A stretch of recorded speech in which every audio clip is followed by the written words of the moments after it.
철저히 합니다. 안전한 일터가 무엇보다 제일이니까요. 안전 제일, 제일 제로. 여러분의 안전이 최우선. 일터에서 안전보다 더 소중한 건 없습니다. 이 캠페인은 국무조정실 국민생명지키기 추진단과 TVN이 함께합니다.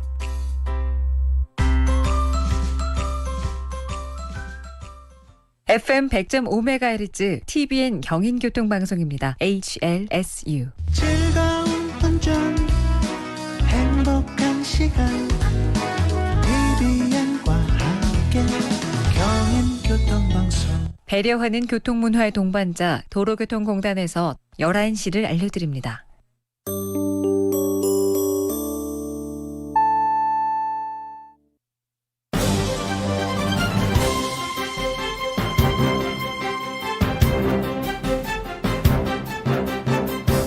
시사하는 바가 크다. 배종찬입니다. 안녕하세요. 시사하는 바가 크다. 시사바다 선장 배종찬입니다. 오늘 중앙방역대책본부는 신규 확진자가 556명 늘었다고 밝혔습니다. 아주 크게 늘어나지도 그렇다고 해서 줄지도 않네요. 정부가 5인 이상 사적 모임을 금지를 앞으로 3주간 더 유지하기로 했습니다. 확대나 또는 완화보다는 유지가 결정이 된 셈인데요. 아직 코로나19에 대한 경각심을 내려놓기에는 이르다는 생각이 듭니다. 하지만 이번 고비를 잘 넘기면 지난해와는 다른 조금은 자유로워진 여름을 맞이할 수 있다는 기대감도 드는데요. 물론 백신 접종률이 그만큼 빨라지고 있는 이유겠죠. 더 안전한 사회로 가기 위해서는 정말 기본을 잘 지키는 것이 중요하다는 생각이 드는 금요일입니다. 금요일 활기차게 시작하시면 좋겠습니다. 배종찬의 시사바다 지금부터 시작합니다.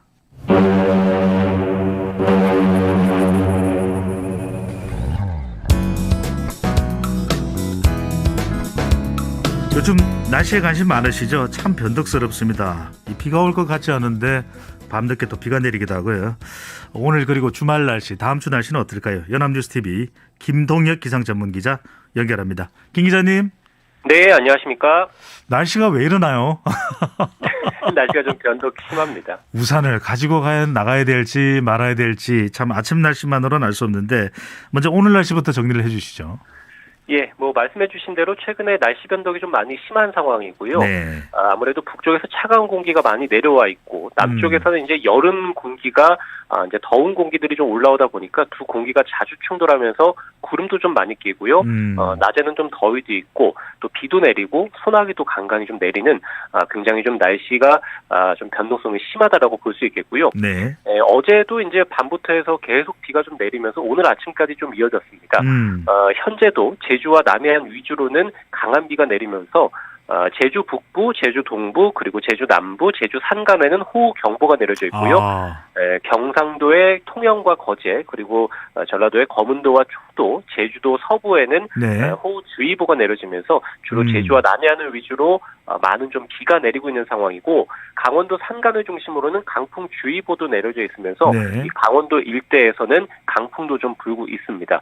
그래서 이제 오늘 낮 정도까지는 계속해서 남해안과 지리산 부근 그리고 제주도에 시간당 30mm가 넘는 집중호우가 좀 쏟아질 것으로 보여서요. 네. 하천이나 계곡 이런 갑자기 물이 좀 불어날 수 있는 곳에서는 접근을 좀 자제해 주시는 게 좋을 것 같습니다. 또 아무래도 비가 내리다 보니까 안개가 낀 지역들이 많습니다. 가시거리가 매우 짧아지고 또 도로도 미끄러운 곳이 많아서 감속 운행하시는 게 좋을 것 같고요.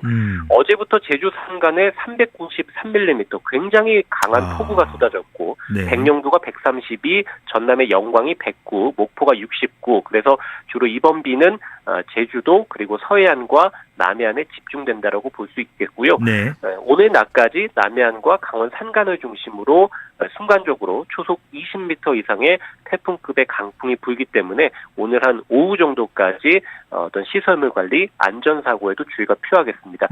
지금 비는 오후 3시 무렵부터 점차 그칠 것으로 보이는데요. 네. 영남 지역에서는 밤까지도 약하게 좀 비가 내리겠습니다.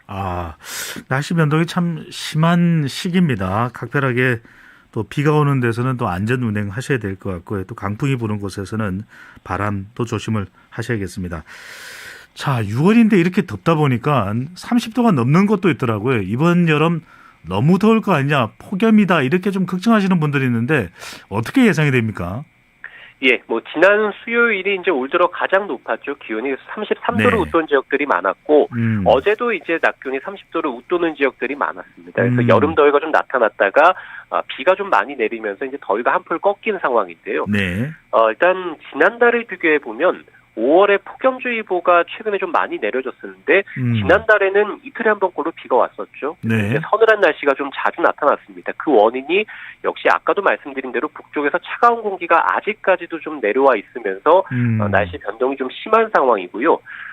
그래서 지금 기상청에서 발표한 1개월 날씨 전망을 보면 6월 달에서 7월 중순 정도까지 기온이 평년과 좀 비슷할 확률이 절반 정도입니다. 그 얘기는 예년 수준의 더위가 한 30도 정도거든요. 네. 그래서 어제 정도의 어떤 낮더위가 7월 중순 정도까지 이어질 가능성이 좀 높다. 그래서 33도 이상의 폭염보다는 30도 안팎 정도의 불볕더위가 좀 나타난다고 볼 수 있겠고요. 네. 이게 장마가 곧 시작된다고 볼 수 있겠습니다. 그래서 제주도 같은 경우가 6월 19일에서 한 20일 정도에 장마가 시작할 것으로 예상이 되고요. 네. 그 밖에 내륙 지역은 6월 24일에서 25일경에 그러니까 예년과 좀 비슷하게 장마가 시작하지 않을까 이렇게 예상해 볼 수 있겠고 장마가 이제 한 달 정도 이어지니까 7월 중순 정도에 장마가 끝나거든요. 네. 이후부터 이제 본격적인 한여름의 무더위가 시작이 될 텐데요.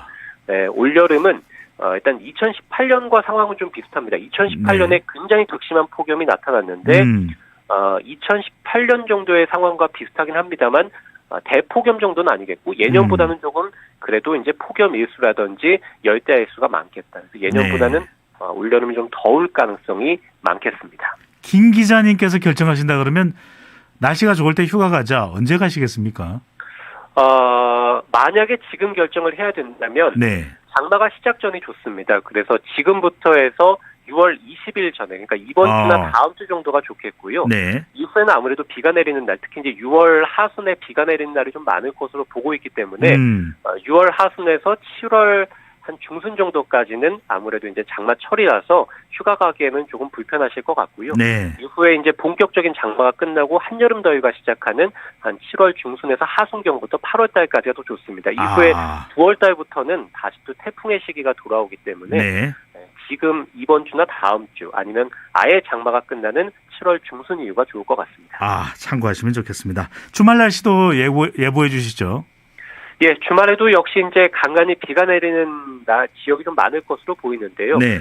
주말인 내일 대체로 좀 전국적으로 흐리고 낮부터 수도권과 강원도, 일부 전북 동부 곳곳에서 소나기가 좀 내릴 것으로 보이고요. 네. 일요일에도 역시 이제 날이 좀 흐릴 것으로 보이고 충청이라든지 전북, 영남 내륙에서 역시 소나기가 내리면서 오후 시간 동안에 주말 동안 소나기가 좀 많이 내릴 것으로 보이고요. 네. 낮 기온도 서울 29도, 춘천 30도, 광주 30도, 대구 31도로 주말 동안에 다시 좀 이제 더위가 찾아올 것으로 예상이 됩니다. 또 다음 주 목요일에 이제 비 예보가 있으니까요. 다음 주 중반 정도까지는 특별한 비 예보 없이 낮 기온 30도 안팎의 초여름 더위가 좀 이어지겠고 다음 주 목요일에 전국적으로 좀 비가 오면서 금요일 오전까지 이어질 것으로 예상이 되고요. 또 다음 주 월요일에는 서쪽 일부 지역에서 미세먼지가 높을 것으로 보입니다. 다음 주는 이 주 중반 정도의 비 예보 빼고는 한 30도 안팎 정도의 초여름 더위 그리고 이에 따라서 오존이나 자외선 대비가 좀 필요할 것으로 보입니다. 네, 날씨 변동이 많은 시기이기 때문에 자주 또 휴대폰을 통해서라도 날씨 정보 잘 확인하시면 좋겠습니다. 김 기자님 오늘 말씀 감사합니다. 네, 감사합니다. 이어서 도로 상황 알아볼까요? 한국도로공사 김선우 교통예보관 연결합니다. 김 예보관님. 네, 안녕하세요. 주말 교통 상황은 어떨까요? 네, 최근 주말은 이제 점차 높아지는 기온에도 불구하고 교통량이 줄어들지 않는 추세입니다. 근데 보통 6월은 이제 날씨가 좋은 5월보다는 교통량이 감소하는 것이 아주 일반적인 경향인데요. 그 코로나로 인해서 잠시 눌려있던 나들이 수요가 백신 접종 등 그 방역 여건 개선에 따라서 늘어나고 있는 것으로 좀 보고 있습니다. 네. 따라서 이번 주말 고속도로 이용 차량은 토요일 503만 대, 일요일은 432만 대로 그 평소보다 다소 늘어난 수치를 보이겠고요. 500만 대가 넘네요. 네, 그렇습니다. 지금 2주, 3주 연속으로 지금 토요일 500만 대가 넘고 있는 네. 상황입니다. 네, 그래서 교통 상황은 그 영동선이나 서울 양양선, 강원권 노선이죠. 이쪽 위주로 좀 혼잡할 것으로 전망하고 있습니다. 네. 도시간 소요 시간도 한번 살펴보면 토요일 지방 방향으로는 서울에서 강릉까지 4시간, 그리고 양양까지는 3시간 10분 정도 걸리겠고요. 일요일 서울 방향으로는 강릉에서 서울까지는 2시간 반, 그리고 네. 양양에서 남양주까지는 3시간 반 정도 예상하고 있습니다. 요일별 정체 구간도 살펴보면 토요일 지방 방향으로 경부선 북천항에서 옥산 분기점, 그리고 영동선은 원주에서 새말, 서울 양양선은 동홍천에서 내촌 구간에 정체가 집중되겠습니다. 네, 반대로 일요일 서울 방향으로는 경부선 옥산에서 목천, 그리고 영동선 속사에서 둔내, 마지막으로 서울 양양선 인제에서 내촌 구간 힘들 것으로 보이니까 네. 네, 참고하시면 좋겠고요. 방금도 말씀해 주셨지만 초여름에 접어들면서 비 소식이 최근에 좀 많아졌습니다. 네. 네, 게다가 곧 장마철도 다가오게 되는데요. 이런 장마 기간엔 특히 에어컨이나 와이퍼 그리고 전조 등의 사용량이 좀 늘어나고요. 네, 또 빗길에 미끄럼 사고도 많이 발생을 하게 됩니다. 네, 따라서 장마철이 오기 전에는 이런 방금 말씀드린 차량 및 타이어 점검도 한 번 좀 받아보셔가지고 네, 안전하게 여름철 운전하셨으면 좋겠습니다. 그러니까요. 차량용 배터리도 좀 미리들 다들 점검을 하시면 좋을 것 같아요. 네, 배터리도 중요하겠네요. 네, 전조등이고 그렇고 또 에어컨도 또 전기 관련되는 또 기구들을 또 많이 사용하게 되기 때문에 그런데요. 네, 맞습니다. 네, 김선우 예보관님 말씀대로 잘 좀 미리 긴 장거리 운전을 하시기 전에 대비를 해 놓으시면 좋겠습니다. 네. 자, 주말 교통정보까지 알아봤습니다. 오늘 말씀 감사합니다. 네, 감사합니다. 네, 청취자분들께서 의견도 많이 보내주시는데 속보 하나를 먼저 소개를 해드리겠습니다. 많은 분들이 궁금하셨을 텐데 국민의힘 당대표에 이준석 후보가 확정이 됐습니다. 네, 30대 첫 당대표가 탄생을 했는데 이준석 대표는 당선 1승으로 대선 승리를 위해 힘 모으자라는 점을 강조를 했는데 여의도 국민의힘 당사에서 발표가 됐죠. 당원 투표와 여론조사까지 합친 결과인데요. 이준석 대표가 42%를 득표해서 당대표로 탄생이 됐습니다. 나경원 후보가 31%, 주호영 후보는 14%를 얻었고요. 조경태 후보와 홍문표 후보는 각각 6%와 5%로 나타났습니다. 자, 청취자분들 1471님 청천벽력으로 손도 쓸 틈도 없이 운명을 달리하신 강주 시민들께 상가 명복을 빌며 엄중하고 강력한 수사와 처벌이 따라야 한다고 생각합니다. 참 안타깝습니다. 이 버스 정류장 이설만 빨리 했더라도 다행이었을 텐데 라는 생각을 지울 수가 없네요. 7499님 시사하는 바가 크다. 시사바다 배종찬 선장님 반갑습니다. 부산은 계속 비가 내리고 있어요. 오늘도 힘차게 화이팅하면서 동행합니다. 자, 사랑합니다. 청취자 여러분들 모두 힘차게 활기찬 금요일이 되시면 좋겠습니다. 오늘도 청취자 여론조사 당근 드립니다.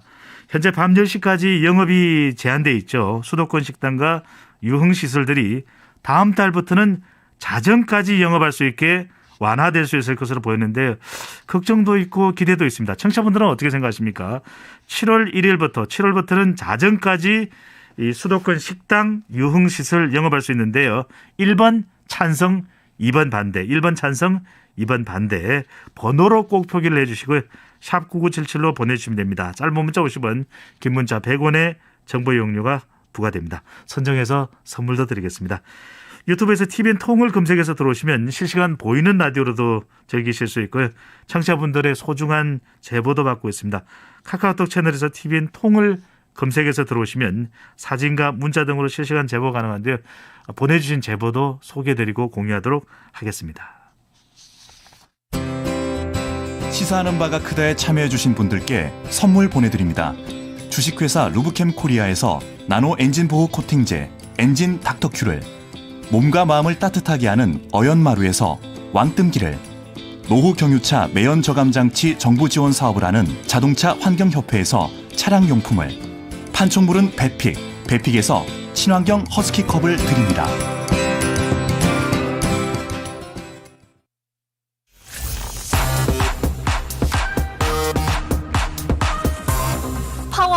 인터뷰. 다음 주 화요일입니다. 15일이 노인 학대 예방의 날인데요. 참 나이가 든다는 것도 뭐 반드시 나쁜 것만은 아니지만 힘든데 학대까지 과연 얼마나 심각한지 또 어떤 대책이 필요할지도 깊숙이 들어가서 이야기를 좀 나눠보겠습니다. 인권연대 오창익 사무국장님 스튜디오에 모셨습니다. 어서 오십시오. 네, 안녕하세요. 네.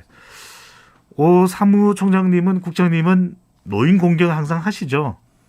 뭐 그렇죠. 주변에 있는 노인들이 뭐 어머니들이 계시고 하니까 네. 동네 어르신들도 그렇고요. 네. 왜 그런 말씀드리냐면 참 노인 공경이 하나의 단어일 정도로 참 어르신들을 잘 공경해야 된다. 이건 우리가 가지고 있는 또 한국의 또 문화이기도 하지 않습니까? 뭐 문화이기도 하고 사실 네. 사람의 도리인데요. 우리가 네. 어디서 왔나를 생각해 보면 되는데 저는 전적으로 저희 생명을 아버지 어머니한테 받았죠. 그렇죠. 그다음에 네. 아버지 어머니 특히 어머니 아니었으면 생명을 유지하지도 못했을 거고요.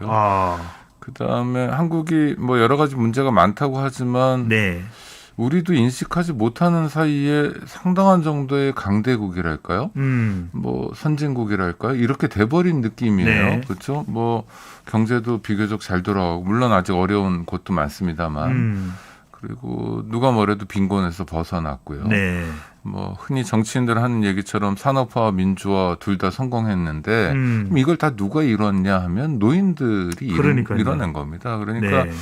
대한민국의 노인들은 어떤 면에서 노인이어서 단순히 공경받아야 될 분들만이 아니라 국가유공자이고 산업유공자라고 생각해요. 네. 우리가 국가유공자를 뭐 꼭 참전용사만 생각하는데 참전용사만이 아니라 지금의 국가가 될 수 있도록 애써주신 네. 많은 국민들이 유공자 아닙니까? 그래서 그런 의미에서라도 당연히 노인을 공경해야 되는데 네. 문제는 우리가 노인 공경에 대해서 이야기하는 게 아니라 지금 앵커께서 말씀 주신 대로 노인 학대에 대해서 말해야 되는 게 참 안타깝고 답답합니다. 참 노인 공경이 당연스럽게 생각되던 시절도 있었는데 요즘은 솔직히 그런 것 같지는 않고요. 특히 이제 우리가 어르신분들을 이렇게 공경하는 것에 대해서 존중하는 것에 대해서 외국인들도 참 이게 한국이 가지고 있는 좋은 문화다 이렇게 이야기들을 많이 하는데 국장님 말씀하신 대로 지금은 참 심각해지고 있습니다. 노인 인권을 위협하는 학대 문제가 늘고 있는 이유는 무엇 때문이라고 보시고 어느 정도로 학대되고 있습니까? 그러니까 일단 노인 학대는 범죄인데요. 네. 일반적 의미에서 노인 학대 뭐 물리적 폭력을 행사한다든가 하는 겁니다. 그런데 네. 2015년 이후에 노인 학대 신고가 늘고 있다고 하는데 이게 왜 심각한 문제냐면 일반적으로 뭐 5대 범죄라고 하는 범죄들, 강력 범죄들, 살인, 강도, 뭐 폭력, 절도 이런 범죄들이 전부 놀라운 속도로 빠르게 줄어들고 있어요. 그런데 거꾸로 노인 학대는 늘어나는 거죠. 이런 범죄는 굉장히 나쁜 범죄인 게 이제 노인이 되면 기력이 떨어지고 체력적으로도 약해지죠. 방어하기도 힘들잖아요. 네, 그러니까 약자가 됩니다. 그러니까 약자를 상대로 한 폭력이기 때문에 더 나쁜 거예요. 우리가 아시안들에 대한 미국의 인종 테러들을 보면서 정말 분노하잖아요. 어떤 식으로 테러가 진행되냐면 여성을 상대로 해서 폭력을 행사하는데 특히 여성들 중에서도 이 저항하기 어려운 노인 여성, 아시아계 노인 여성을 상대로 해서 범죄를 저지르는 경우를 우리가 많이 봤습니다. 정말 죄질이 나쁜 범죄죠. 약자에 대한 범죄이기 때문에 미국도 그렇지만 그렇죠. 그러니까 그렇게 우리가 비난하는 것처럼 우리나라에서 노인 학대가 늘고 있다면 이건 정말 부끄러워해야 될 일이고 경각심을 가지고 사회적으로 대응해야 될 문제라고 봅니다. 깜짝 놀랄 일은 그러면은 노인 폭행을 노인 학대를 누가 하느냐 이렇게 봤더니 놀라운 결과가 나와 있는데요. 아니 그러니까 주변에서 하는 거죠. 가장 많은 게 자식들인 거고요. 아들이고. 네, 그러니까 정말 도대체 우리가 왜 사람인가를 묻게 하는 그런 현상인 것 같아요. 그래서 저는 앞서 말씀드린 것처럼 굉장히 중요하게 경각심을 갖고 이 문제를 들여다봐야 된다고 생각합니다. 그럼 보건복지부에서 발표한 자료를 보면은 노인 학대를 하는 행위자가 아들이 가장 높고요. 그 다음이 배우자고, 그 다음이 의료인 복지시설 종사자 이렇게 나타났는데 우선 나눠볼 부분이 자식이다. 이건 사실 심각한 문제네요. 근데 이게 배우자일 수도 있고요. 네, 그렇죠. 이제 가족들이 노인 학대를 하는데 네. 그 이유가 무슨 인성이 결핍돼서 이런 경우도 있지만 사실은 네.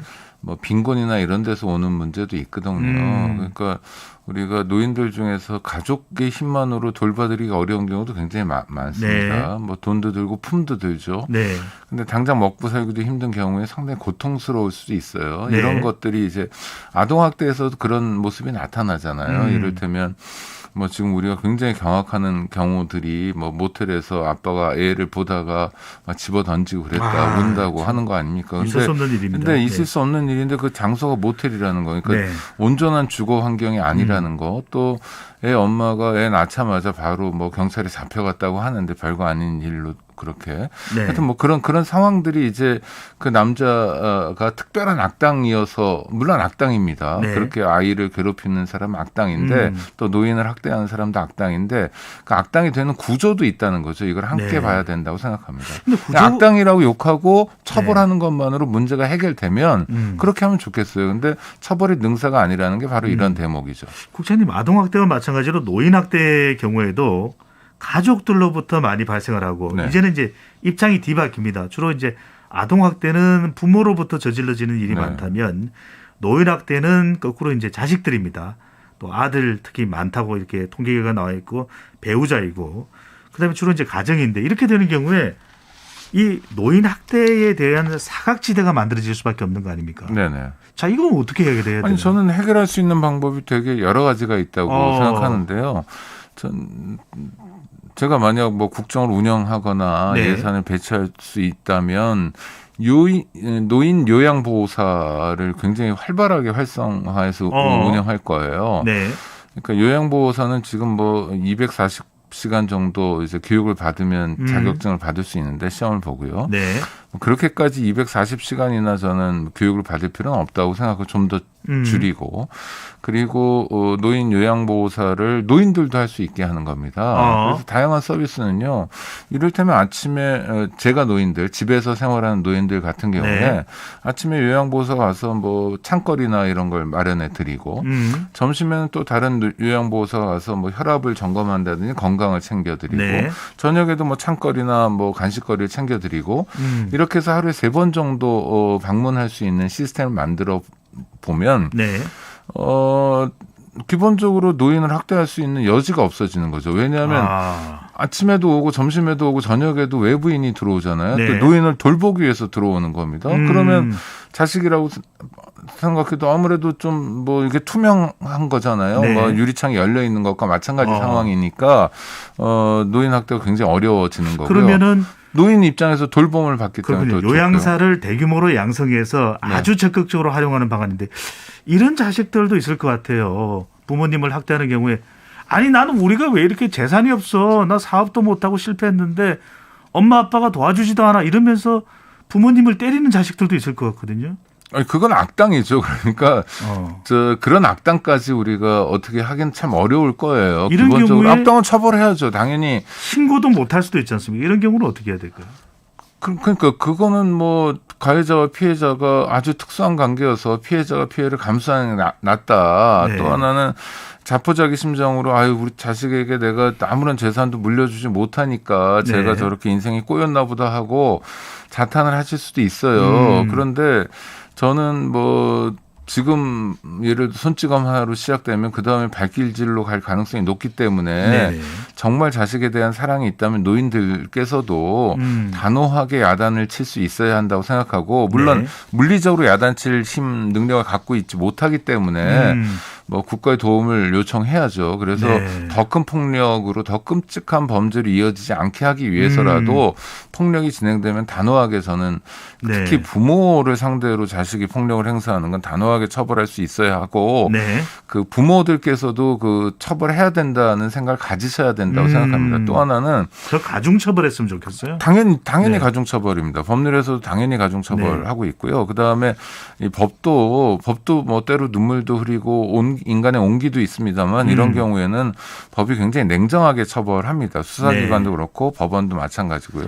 국장님, 그러니까 혼나게 되는 거죠. 자식 문제는 그렇게 치고 의료인이나 복지시설 종사자들이 학대를 하는 건 어떻게 해석을 해야 될까요? 아니 그러니까 노인 요양원 같은 데서 그런 일들이 벌어지는 겁니다. 네. 지금 어르신들을 집에서 다 모실 수가 없으니까 요양원에 보내드린 가정이 굉장히 많아요. 네. 어쩔 수 없이. 근데 코로나 상황이어서 얼굴도 못 뵙고 뭐 그렇지 네. 않습니까? 유리칸 믿고 맡겼는데. 네. 근데 정말 제대로 식사는 대접해 드리는지 네. 또 뭐 건강 관련 제대로 하는지에 대한 의문이 있습니다. 이게 왜 그러냐면요. 기본적으로는 노인 요양원을 운영하는 뭐 의료계나 뭐 복지법인 같은 데서 많이 네. 하고 있는데 이런 데서 정말 노인들의 인권을 위해서 안전을 위해서 생명을 위해서 이런 시설을 운영하는 분들도 있겠지만 잘하는 것도 있죠. 네, 대부분은 돈 벌려고 하는 겁니다. 그러니까 아니, 노인들이 돈벌이의 대상일 수밖에 없어요. 그래서 제가 생각하는 건 제가 만약에 뭐 이런 정책을 결정할 수 있다면 국공립 노인 요양원을 여러 개 만드는 겁니다. 제가 수원에 있는 국가보훈처에서 하는 노인 요양원에 가본 네. 적이 있는데요. 네. 정말 놀랐어요. 시설이 너무 깨끗하고 요양보호사들도 친절하고 특히 사람 많이 모이는 곳은 특유의 인내, 사람 냄새가 납니다. 네. 노인들 노인 냄새가 있어요. 다 냄새 나죠. 그렇죠. 그런데 다수인 보호시설이니까 굉장히 냄새가 많이 나는 경우가 많은데 네. 전혀 냄새가 안 나요. 관리가 되게 잘 되고 있는 거예요. 그래서 그래도 여쭤봤어요. 국공립이면 좀 믿을 수 있다. 그럼요. 그 국가 유공자가 들어오고 일부 20%가 수원 시민들이 들어오는데 지금 수원 시민들이 노인이 만약 그 시설에 들어가려고 신청하면 10년 정도 기다려야 된다는 거예요. 그러니까 너무너무 잘 운영되고 있는 거죠. 국공립이기 때문에 그렇습니다. 네. 이윤만 추구하지 않는 시설이 노인 요양원에서 생기면 폭력과 학대를 막을 수 있습니다. 참 이 초고령화 사회로 우리가 접어들고 있는데 참 이걸 방치해서는 안 되겠다는 생각이 듭니다. 노인 학대 유형을 봐도 신체적으로 학대 이건 정말 범죄고요. 정서적 학대, 성적 학대, 경제적 학대, 또 방임, 유기 참 납득이 안 갑니다. 그래도 적어도 부모님께 잘하지 못하면 죄스러운 마음이라도 가져야 되는 거 아닌가 생각이 드는데 노인의 고독사 문제도 심각한데요. 이건 어떻게 봐야 될까요? 네, 노인이 당하는 세 가지 곤혹스러운 일이 첫 번째 빈곤이고요. 가난하면 여러 가지 어렵습니다. 질병하고 외로움이에요. 그러니까 질병과 외로움이 같이 가는 거죠. 고독사라는 건. 노인들의 주거 형태가 여럿이니까 자식들하고 살거나 또는 시설에서 살고 계신 분들은 고독사가 없지만 혼자 계시는 경우에 고독사가 있는데 이런 경우에 앞서 말씀드린 노인 요양보호사 제도를 활용해가지고 하루에 2-3번이라도 돌봐드리는 거예요. 저는 그걸 좀 더 건강한 동료 노인들이 하면 좋겠다고 생각합니다. 그러면 노인이 요양보호사가 되면 이 집 저 집 방문하기 때문에 걸어 다녀야 되잖아요. 하루에 10,000보 이상 걷고요. 건강에도 좋고 돈도 나오니까 빈곤에서도 벗어날 수 있는 겁니다. 대한민국 노인들이 빈곤한 이유는 국민연금 혜택을 아직 못 받기 때문이에요. 국민연금이 김대중 대통령 때부터 있지 않습니까? 국민연금 혜택을 못 받는다는 건 어떤 의미인가요? 국민연금 가입자가 아니었죠. 이 제도 자체가 우리가 대한민국이 늦게 시작했기 때문에 대한민국이 왜 노인 빈곤율이 높냐. 노인의 절반이 빈곤이거든요. 46%, 47% 이렇게 나오는데 그러니까 빈곤하니까 외롭고 빈곤하니까 더 아프고 이런 거예요. 그럼 빈곤 문제가 왜 있냐면 아직 연금을 받을 계제가 아니에요. 연금 분 적이 없으니까 받을 게 없는 거예요. 노인들이. 그러니까 지금 당장 뭐 돈이 없네요. 그렇죠. 그러니까 저는 그럴 수 있는 노인 일자리를 노인 친화적으로 만드는 거죠. 노인이 요양보호사가 되게 하고 창거리 정도는 준비해 드릴 수 있는 노인들도 80대 있고 70대 있거든요. 그분들이 다닐 수 있게 하고 또 돌봄을 받는 노인들도 있고 그러면 고독사라든지 방임 또는 노인 학대 이런 것들을 상당히 줄일 수 있다고 생각합니다. 자, 지금 보면은 뭐 이제 내년 대통령 선거를 앞두고 뭐 초고령화 사회로 접어든다니까 뭐 노령화 사회에 대비한 뭐 정책들도 내놓고 하는데 다들 좀 속이 경일기 같은 생각도 들고요. 별로 이렇게 썩 이 실천 가능한 안들도 보이지 않고 하는데 국장님 노인 인권을 위해서 노인 학대 또 예방을 위해서 그리고 빈곤한 노인들을 위해서 또 치매까지 앓고 있는 노인들을 위해서 사실 어떤 정책이 가장 먼저 좀 수립이 돼야 될까요? 그러니까 수용자가 필요로 하는 걸 해야죠. 그러니까 노인의 시각에서. 그럼요. 그분들이 필요한 걸 해야 되는데 그분들이 뭐가 필요하냐 하면 한마디로 얘기하면 가장 중요한 문제는 빈곤이에요. 그러니까 노인들이 빈곤한 상태에서 벗어나야 되거든요. 빈곤한 상태이기 때문에 전 세계에서 OECD 가입 국가 중에서 가장 늙은 나이까지 일해야 되는 나라도 대한민국입니다. 왜냐하면 한 푼이라도 벌어야 되거든요. 심지어 뭐 자식이나 조선가족 같은 경우에 손주를 부양해야 되는 노인들도 많아요. 네. 그러니까 노인들에게 어깨에 짊어지고 있는 빈곤의 짐이 너무 무거운 거예요. 네. 이게 특히 97년 IMF 이후에 강화된 겁니다. 네. 자식들에게 다 털어줬어요. 자식들 가르치느라고, 자식들 먹여 살려고 키우느라고 다 털어줬는데 자신은 네. 아무것도 안 남은 노인들이 아이고. 지금 많은 거거든요. 그러니까 이거는 명백하게 국가의 책임이라는 걸 인식해야 되는 거고요. 알겠습니다. 국가가 역할을 찾아야 됩니다. 네. 다음 주 노인 학대 예방의 날을 앞두고 어떻게 하면 우리가 노인 정책을 더 잘 제대로 수립을 할 수 있을지 인권연대 오창익 사무국장님과 이야기 나눠봤습니다. 오늘 말씀 감사합니다. 예, 고맙습니다. 힘듭니다. 외롭습니다. 빈곤합니다. 아프기까지 합니다. 그런데 자식은 또 나 몰라라 합니다. 물론 안 그런 분도 있습니다. 당장이라도요. 미안합니다. 아버님 어머님 사랑합니다. 이 한 말씀 꼭 전달해 주시면 좋겠습니다. 잠시 후 30분 교통정보 듣고 와서 시사하는 바가 크다 2부 이어가겠습니다. 채널 고정입니다.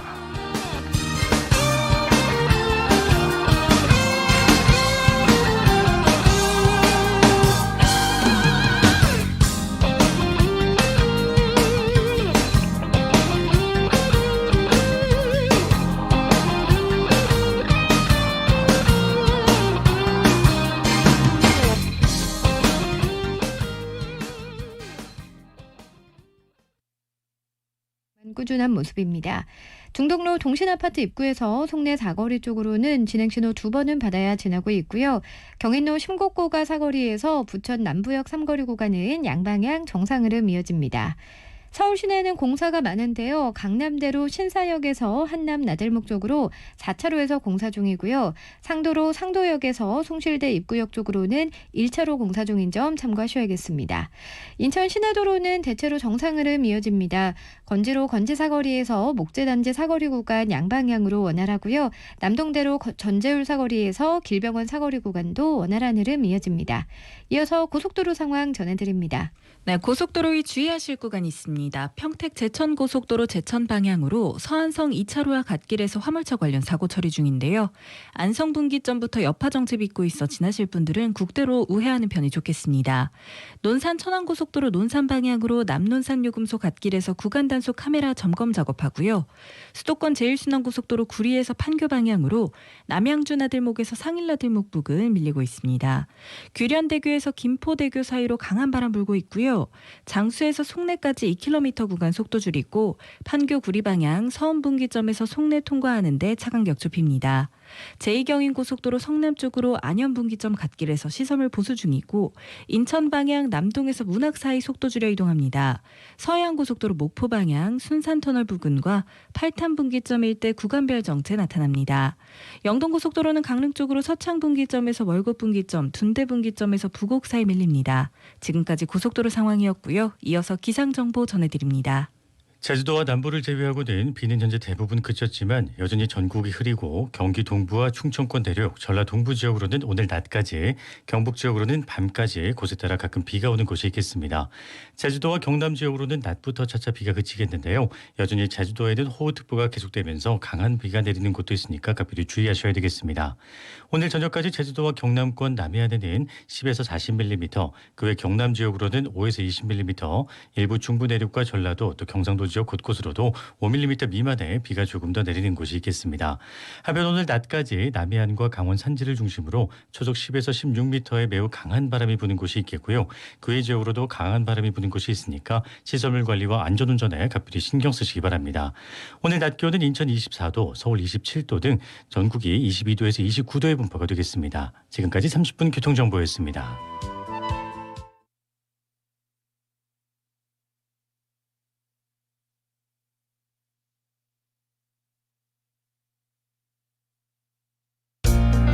안녕하십니까. 도로교통공단 이사장 이주민입니다. 전동 킥보드로 대표되는 개인형 이동장치의 이용자 수가 100만 명을 넘어섰습니다. 도로교통공단이 분석한 자료를 보면 관련 교통사고도 최근 3년간 3배 가까이 증가했습니다. 이에 따라 정부는 지난달 도로교통법을 개정해 안전과 처벌 규정 등을 대폭 강화했습니다. 혁신 교통수단이라 불리는 개인형 이동장치, 모두가 안전하게 이용할 때 두 바퀴의 무법자가 아닌 두 바퀴의 편리함으로 다가옵니다.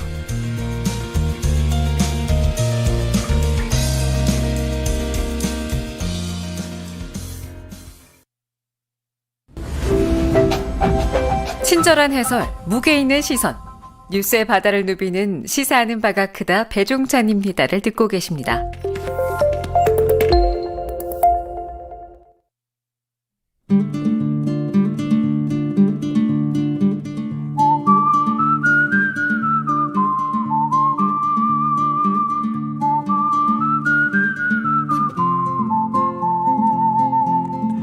민생 문제를 철저하게 파헤치는 단짠 서민상담소 시간입니다. 여러분들이 궁금했던 민생 관련 현안 더 구체적으로 들어가 보겠습니다.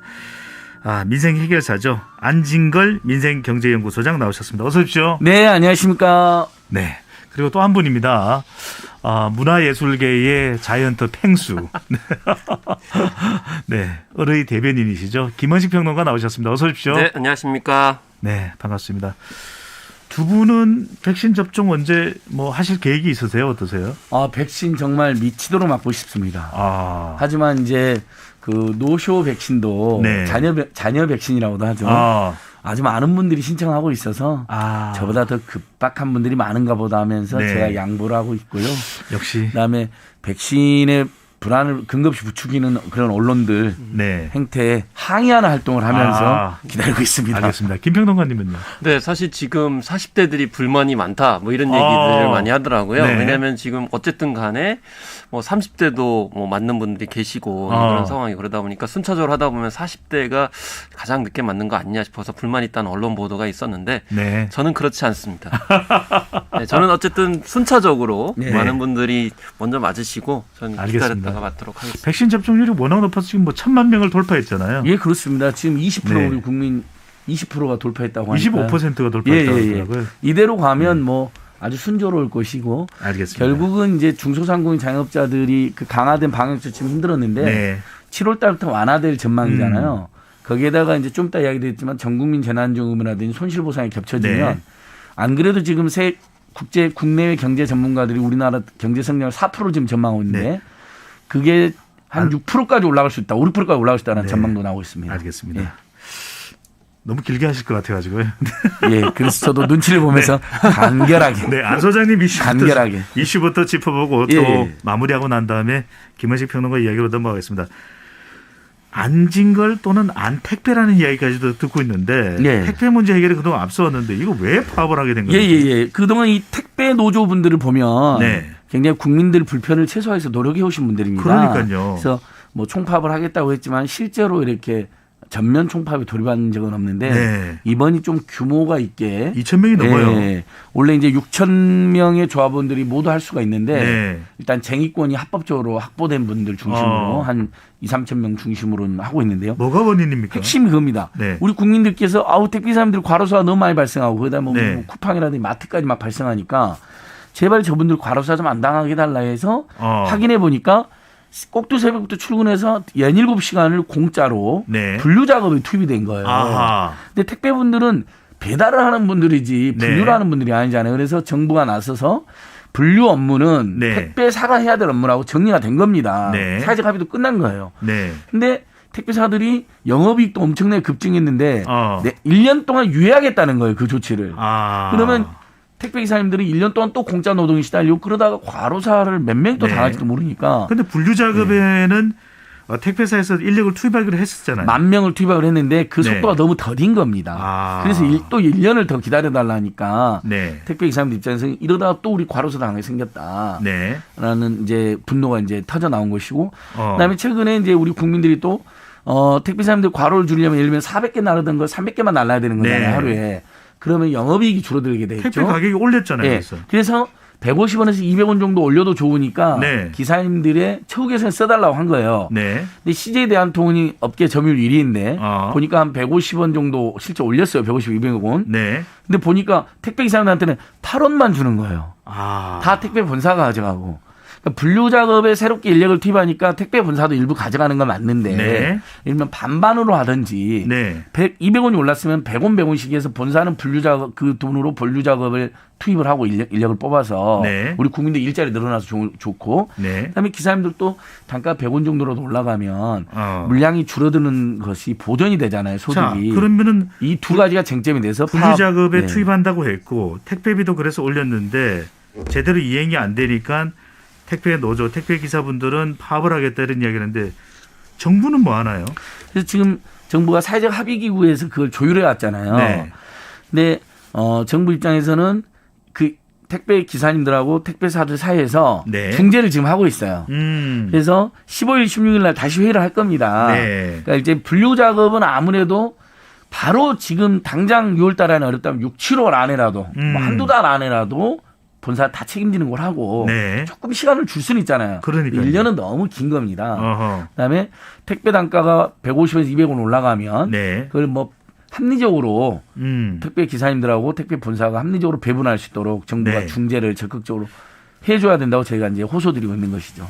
호소는 했는데 지금 일단 정부가 나섰나요? 네, 나서고 있습니다. 네네. 자, 중재를 하고 있고 15일과 16일 사회적 합의기구 회의가 열릴 예정인데 좀 원만하게 타격이 될까요? 어떨까요? 네. 어떻게 전망하세요? 뭐 청와대 시민사회 수석실에서도 네. 직접 이 이슈는 챙기겠다라고 청와대에서도 직접 나서서 중재를 하고 있으니까요. 네네. 충분히 이건 또 우리 국민들께서 워낙 택배 기사님들에 대해서는 연대와 응원의 메시지가 높습니다. 아마 네. 여론이 택배 본사들이 그리고 많이 여력이 안 되는데 제가 무리한 주장을 하는 거면 결렬이 될 수 있는데 정말 이 코로나 시대에 뜻하지 않게 엄청난 돈을 벌게 된 데가 온라인 사업하고 택배 배달, 네. 그다음에 온라인 컨텐츠 사업들입니다. 통신, 금융권까지요. 네. 그 사람들은 그렇게 큰 돈을 벌었으면 남들 다 힘들 때 당연히 고통 분담 차원에서라도 적극적으로 조치에 나서야죠. 또 이런 택배 기사분들의 문제를 해결하기 위해서 그동안 우리가 홍역을 치러왔잖아요. 네. 그리고 머리를 맞대왔는데 이번만큼 또 소비자에게 피해도 갈 수 있기 때문에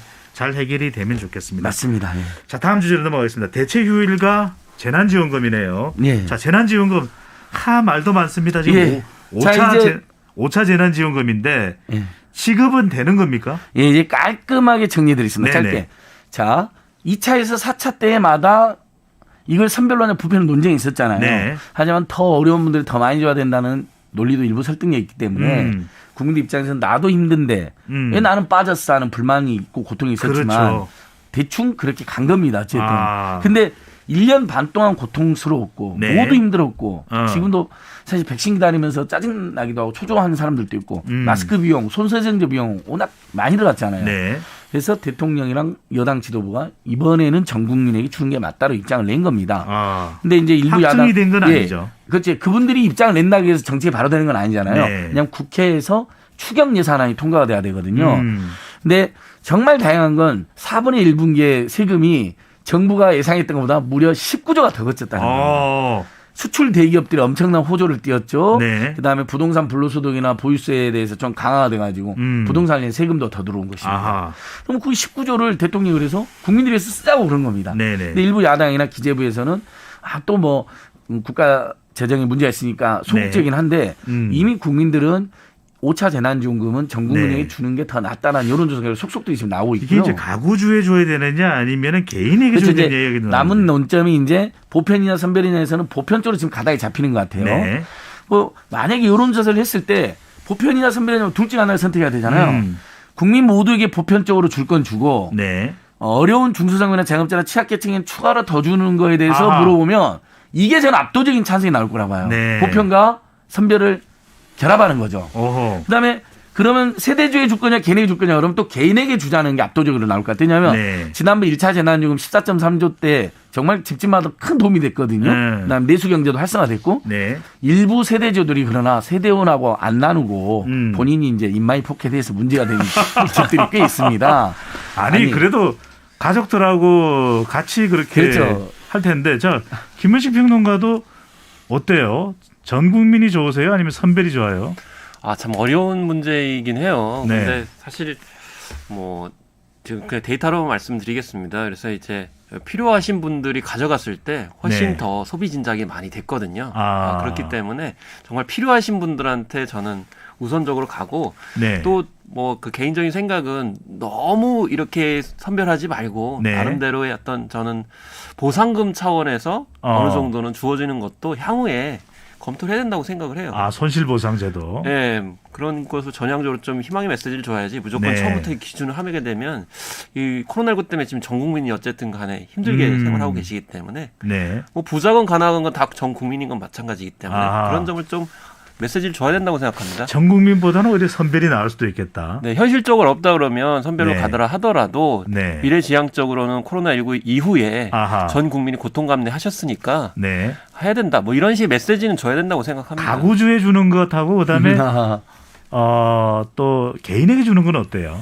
네, 사실 지금 재정이 어렵다 그러면 네. 저는 가구주한테 먼저 가고요. 마찬가지로 전 국민한테 개별적으로 네. 줄 수 있다 이런 메시지를 줬으면 좋겠습니다. 이게 자녀분들한테 물어보면 다 개인이더라고요. 예. 아빠 엄마가 좀 근데 이제 세대주에게 가는 것도 장점이 있고요. 네. 개개인에 가는 장점이 있는데 작년에 세대주에게 줬잖아요. 네. 근데 이제 또 세대주하고 사이가 안 좋은 세대원들 사이에서도 문제가 됐습니다. 근데 그렇군요. 이 재난은 모두가 개별적으로 겪은 겁니다. 집안 단위로 겪은. 그래서 이번에는 개인적으로 주고 네. 김원식 평론가 말씀처럼 취약계층이나 더 피해를 많이 본 계층은 중소상공인이나 자영업자나 그다음에 동네마다 더 어려운 분들 있잖아요. 네. 이건 중앙정부는 보편적으로 지방정부는 더 어려운 분들에게 추가로 주면 네. 김원식 평론가님 말씀도 다 해결이 되는 거죠. 알겠습니다. 정말 필요한 사람들한테 가야 우리가 재난지원금이라는 이름을 붙일 수가 있는 거겠죠. 자, 이번에는 김원식 문화평론가가 준비해 주신 좀 내용들을 보겠습니다. 자, 코로나 백신 접종률이 높아지니까 해외 여행을 갈 수도 있다는 이야기가 네. 나오네요. 예. 그렇습니다. 지금 9일에 첫 해외 네. 여행 신혼부부가 출국한 사실이 이제 공유돼 가지고 많이 화제가 됐습니다. 네. 근데 이제 아무 곳이나 가는 건 아니고요. 네. 이제 여행이 가능한 곳. 그래서 이분들은 몰디브를 가셨더라고요. 와. 예. 몰디브 같은 경우는 어떻게 이제 운영을 하고 있냐면은 네. 입국일 기준으로 14일 전에 백신을 맞았다면은 코로나19 음성 결과서를 제출하지 않아도 네. 여행을 할 수 있도록 지금 받아들이고 있습니다. 아, 접종을 한 사람에 한해서 해외여행이 그렇습니다. 가능하네요. 그래서 접종한 사실만 증명을 해도 네. 여행을 하시는데 문제가 없어서 이제 지난 9일에 자가격리 없이 바로 신혼여행을 간 사례가 나와서 그러면 몰디브에서도 도착했을 때 자가격리가 필요 없는 거예요? 필요 없는 거죠. 근데 이제 그걸 확장하는 개념이 우리가 어려운 얘기가 나오는데 이제 네. 트래블 버블이라고 하는 제도를 이제 정부에서 한다고 해서 이게 화제가 된 건데요. 어떤 거예요? 그래서 이게 우리말로는 여행 안전 권역이다 이렇게 하는데 네. 일단 전제 조건은 뭐냐면 예를 들면 싱가포르나 태국이나 대만, 관, 사이판 등 좀 네. 방역이 잘 된 국가와 우리나라와 협약을 맺어야 되는 거죠. 그러면 그쪽에서도 우리를 좀 받아들여야 됩니다. 그러니까 네. 우리도 그러니까 방역 수준을 높여야 되는 것이죠. 모든 나라가 아니라 네. 방역 수준이 높은 싱가포르, 대만, 뭐 태국 이런 나라들이 있네요. 상호 협약을 해서 우리는 서로 믿을 수 있으니까 우리나라에서 보내는 국민들은 자가격리 없이 바로 할 수 있도록 해달라라고 협약을 맺는 거죠. 그래서 이게 트래블 버블이라는 게 굉장히 말이 어렵게 나오는데 네. 이 버블이라는 게 되게 거품이잖아요. 어떤 풍선을 생각하시면 돼요. 그래서 네. 그런 안전한 권역 안에다가 이제 사람들이 여행할 수 있도록 한다라는 뜻에서 버블이라는 단어를 썼기 때문에 그렇게 이해를 하시면 돼요. 이게 이제 코로나 백신 접종자들에게는 큰 또 인센티브가 될 것 같아요. 정말 가고 싶었던 해외여행, 예. 또 신혼여행도 이게 그럼요. 그래서 지금 아까 네. 그 유명한 몰디브가 나온 거 아닙니까? 모히또 가서 몰디브 한잔 하자는. 참고로 영화의 한 모히또는 장면이죠? 럼주의 우리 주제와 관련되지 않은 내용은 얘기를 안 하셔도 아니, 되는데. 이게 너무 문화적인데 영화에서 명대사니까 지금도 포털에 검색하면 모히또를 치잖아요. 모히또 가서 몰디브 한잔 하자 뜹니다. 네. 근데 정말 저도 국내 여행 빨리 자연스럽게 좋겠어요. 왜냐하면 여행업계가 겪은 피해가 너무너무 큽니다. 그렇군요. 여행업계에 있는 분들은 대부분 해고됐다고 보시면 돼요. 네. 그 정도로 힘들었거든요. 그러니까 지금 빨리 백신 맞고 확진자 숫자 확 줄여서 여행을 마음대로 다녀야죠. 이런 이야기를 들으면 힘이 납니다. 이제 여행업도 좀 활성화될 수 있고 또 이제 실제 해외여행을 가고 싶었던 분들도 이제 희망이 현실로 바뀌는 그런 상황을 기대할 수 있겠네요. 자, 김평론가님. 중국이 달라졌다. 14억 인구 가장 많은 나라가 중국인데 그래서 애를 하나도 낳지 말라 이런 이야기도 나올 정도인데 최근에 출산 정책이 바뀌고 있다면서요? 네. 그래서 안 소장님이 문화 얘기를 했는데요. 네. 이 장이모우 감독이라는 유명한 감독이 있죠. 아, 붉은 수수말. 예, 네. 그렇습니다. 저는 진용을 굉장히 진용. 네. 항상 공리랑 같이 나오죠. 네. 공리. 근데 이 장이모우 감독하고 배종찬 소장님하고 똑같은 게 있어요. 애가 3명이에요. 애가 3명인데 이 장이모우 감독은 중국에서 굉장히 모욕을 당했어요. 왜냐하면 한자녀 정책을 오랫동안 추진했었거든요. 네. 근데 장이모우 감독이 3명이나 되니까 굉장히 모욕을 당했었는데 네. 이번에 이제 중국이 변했다고 말씀하셨잖아요. 중국이 이제는 아이를 많이 낳아라. 이런 식으로 해서 한자녀 정책을 이제 바꾸고 있는 거죠. 중국에서 뭐 인구가 좀 위태로운가요? 줄고 있나요? 그렇습니다. 지금 미국을 생각을 했을 때 중국이 경쟁을 해야 되는데 네. 출산율이 지금 떨어지다 보니까 오히려 생산 노동 가능 층들이 굉장히 줄어들고 있다 이렇게 얘기를 하고 있어서 실제로 2018년에 19년 기점으로 미국보다도 이 생산 가능 인구 증가율이 급격하게 감소를 하고 있어요. 그래서 앞으로 무려 7, 80년간 인구 구조가 미국에게 유리하다. 이렇게 얘기하니까 세 자녀 다 낳아라. 오히려 장이모우 감독에 대한 인식이 지금 바뀌고 있는 올해 조금 있으면 애국자가 될 것 같아요. 배종찬님하고 똑같은 거죠. 애국자시잖아요. 모욕을 당했었던 유명 장이모 감독이 이제는 자녀 3명이 이제 자랑스러워지는 거네요. 자랑스러워지는 거죠. 이건 안 소장님께 안 여쭐 수가 없는 게 사실 저출산이 큰 문제인 나라는 우리나라예요. 예, 그거 어떻게 우리도 해결해야 처음에 되죠? 아이 많이 낳는다고 뭐 집집마다 그랬잖아. 아들, 딸 구별만 하나만 낳아 잘 기르자. 그러니까요. 뭐 그런 말까지 뭐 열아들 한 딸 부럽지 않다 해서 뭐 남아 너무 예를 많이 드시지는 말고. 그러니까. 근데 사실은 이 저출생이 필요한 시점이 있어요. 중국이나 한국 그랬잖아요. 근데 어느 시점에서 정말 아이를 안 낳게 되면 우리 국민들만 해도 지금 1,000만 명의 노령화가 진행되고 있는데 우리 젊은이들이 태어나가지고 일도 하고 경제도 꾸려가고 세금도 내야 되잖아요. 어르신들 부역도 해야 되고 부양도 해야 되고. 근데 지금 그런 사람이 너무 지금 1년에 30만이 안 태어납니다. 정책이 뭐가 바뀌어야 될까요? 결국은 그래서 제가 저번에 말씀드렸는데 아동수당이 지금 초등학교 진학 전 아동에게만 10만 원이 지급되고 있어요. 그거 가지고는 누가 아이를 낳겠습니까? 프랑스와 캐나다를 보면요. 고등학생 때까지 무려 50만 원 정도를 줍니다. 그러니까 아이를 낳으면 정말 비용이 안 들게 해주는 거예요. 그러니까 물론 부모님들이 비용 때문만에 안 나는 건 아니에요. 여러 가지 고민 때문에 안 나신 분도 있어요. 근데 최소한 사회경제적 비용이나 고통 때문에 아이 낳는 걸 포기하는 부모들이 많다면 그 문제는 해결해 줘야 되는 거죠. 그래서 아동수당 저는 고등학생 때까지 주고 50만 원까지 인상해야 된다고 봅니다. 중국도 나서고 있거든요. 이 인디언 속담에 한 아이를 키우는 데는 온 마을이 필요하다. 대한민국은 온 국가가 나서야 되지 않을까라는 생각을 해봅니다. 자, 마지막 주제 살펴봅니다. 이건희 미술관 건립을 두고 미묘한 신경전이 벌어지고 있다. 뭐 서울부터 해가지고 부산, 대구, 인천, 경남, 과천, 여수 등 전국 지자체가 지금 다 이건희 미술관을 유치하기 위해서 앞다퉈서 놔두고 있는 상황이고요. 고 이건희 삼성전자 전 회장이 기부한 바로 그 미술품을 이야기하는 거죠. 사실 이제 삼성가의 85%에 해당되는 그런 미술품과 유물들이 이번에 국립중앙박물관과 그리고 현대미술관 그리고 일부 지자체 미술관 박물관에 기증이 됐어요. 그러다 보니까 이제 문체부에서 따로 이렇게 공간을 마련하겠다라고 발언을 하니까 전국 지자체에서 우리 지역으로 유치하겠다. 라고 하고 있고 구체적으로 유치하면 뭐 관광객이 늘어나고 이런 게 좋은 건가요? 그걸 이제 빌바오 효과라고 얘기하는데요. 이제 스페인의 북부 공업 도시인 빌바오 같은 경우에는 제철이나 이제 조선소로 유명했었는데 90년대에 들어서면서 쇠락을 하게 됩니다. 그러니까 구겐하임 분관을 이제 설치하게 되면서 30만 명밖에 안 되는 도시에 120만 명이 그곳을 방문하기 위해서 오기 때문에 수백만 달러의 경제 효과까지 나타내서 완전히 이 제철로 쇠락하는 도시가 문화 관광 도시가 된 사례가 있거든요.